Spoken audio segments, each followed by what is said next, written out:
Assalamu alaikum wa rahmatullahi wa barakatuhu.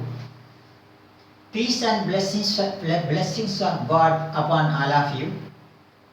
Welcome to Arabic Teaching Channel.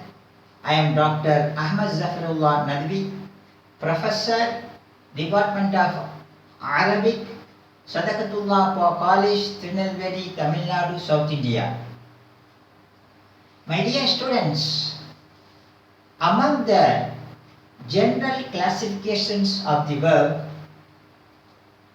based on their expressions and purpose is intransitive verb. Intransitive verb, which is called in Arabic al-fi'lul lazimu. The action of which ends with the subject, I mean the fa'il. The action of which ends with the fa'il, I mean the subject. Confining its action to the subject itself without the need of any direct object, I mean the maf'ul. Dear students, example, nama. Nama.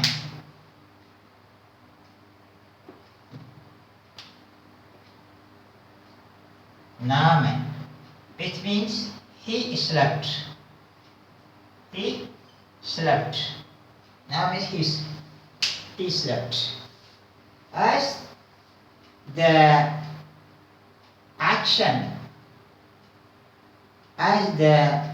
action of sleeping ends with the subject, I mean the fa'il, the verb nama is in no need of any direct object, I mean the maf'ul. Dear students, the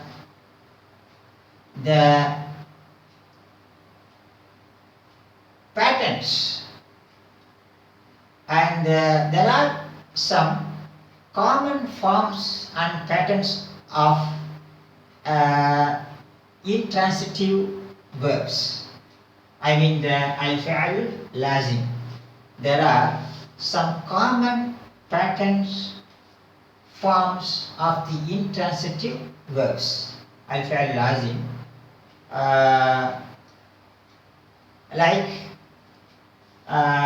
fa'ula, infa'ala, if'alla, tamaf'ala, if'allala, if'alalla, and so on.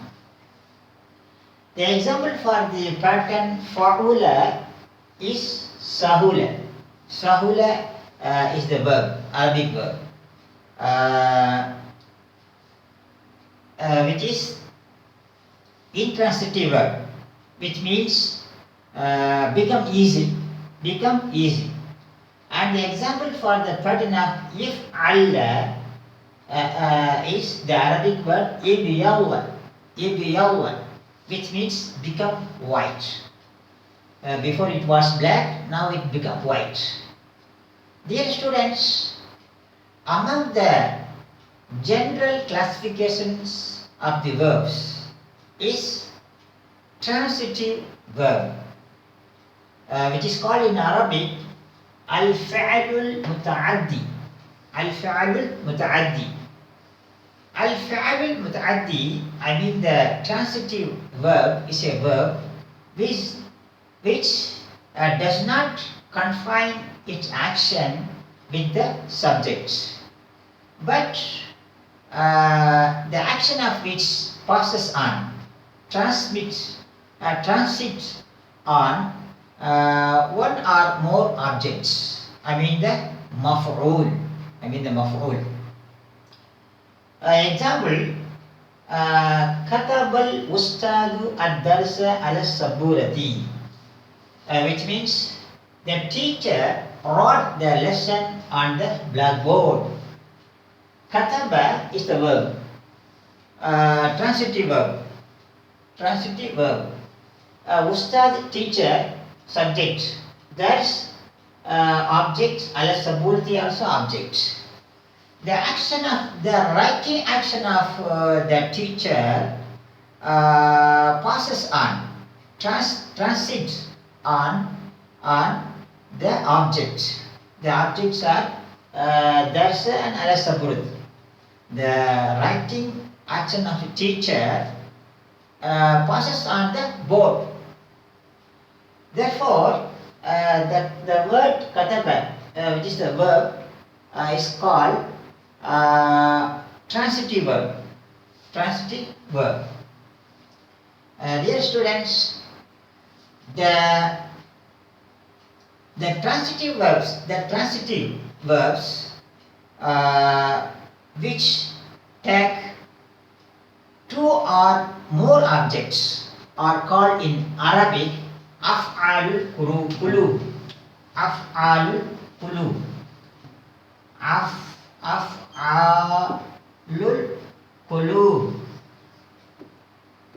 qulub. Af'alul qulubi, which means the verbs of mind. Like lanna, hasiba, alima. Lanna means he imagined. Hasiba means he thought. Alima means he knew. These transitive verbs are called af'al qulub, which are used to express the action take place within the mind. Dear students, an example for the lanna, for the verb lanna, is lanantu zaidan katiban. Lanantu zaidan katiban, which means I imagine Zaid was a writer. Zaid was a writer. The word dhanantu is from the af'al qulub, which take more than one object. The first object is Zaidan. Second object is Katiban. Subject is inside this Vanantu, which is I. I is the Ana. Ana is the subject. This Afa'al Qulub takes more than one object. First object Zaidan, second object Katiban. The action of imagine passes on, transits on Zaidan and Katiban. Okay, student. Secondly, students, there are some verbs which are considered. There are some verbs which are considered to be both the transit and intransit verbs. I mean the al-fi'l lazim wal-fi'l muta'addi. There are some verbs which are considered to be both the transit and intransit verb. The patterns of such verbs are fa'ala, fa'ila, fa'alala, tafa'ala, and so on. Example for the fa'ala is the qa'ada. Qa'ada Zaidun. Qa'ada Zaidun, which means Zaid sat. Zaid sat. The word qa'ada is transmit and intransmit verb, because one side qa'ada means what? Zaid sat. The action of sitting ends with the subject Zaid. On the other side, the action of sitting also passes on transit on the object. The object may be that floor or table, chair or cot. So the qa'ada, the verb qa'ada is considered to be both transit and intransit verb. Dear students, we stop here. Go through all my video and enjoy with the Arabic grammar. Allah, may God bless you. Assalamu alaikum wa rahmatullahi wa barakatuh.